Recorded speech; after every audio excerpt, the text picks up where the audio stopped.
নমস্কার বন্ধুরা, ঘরোয়া হেলদি টেস্টি টিফিন আইডিয়া নিয়ে হাজির হলাম কণিকার হ্যাংলা হেসেলে। আজ তীর্থবাবুর টিফিনে কি দিয়েছি চলো ঝটপট তোমাদের সাথে শেয়ার করি। প্রথমে 4 পিস ব্রেড নিয়ে আর সাইডের অংশগুলো কেটে বাদ দিয়েছি। এবার ব্রেডের উপরে টমেটো সস দিয়ে স্প্রেড করে ওই ব্রেডের উপরে কেবলমাত্র দেব রাঙা আলু সেদ্ধ ও ডিম সেদ্ধ ভালো করে গ্রেট করে দিয়ে দিলাম।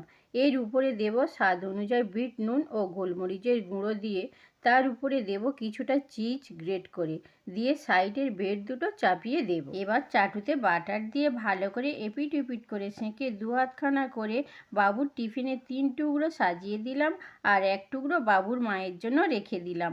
আর ফলের মধ্যে দিয়েছি একটা কমলা লেবু আর ছোট্ট একটা মিষ্টি পেয়ারা। এটাই ছিল আজ তীর্থবাবুর টিফিন। 1 বোতল জলের সাথে টিফিন আইডিয়া বা টিফিন রেসিপি তোমাদের কাছে কেমন লাগলো? ভালো লাগলে লাইক শেয়ার কমেন্ট করো।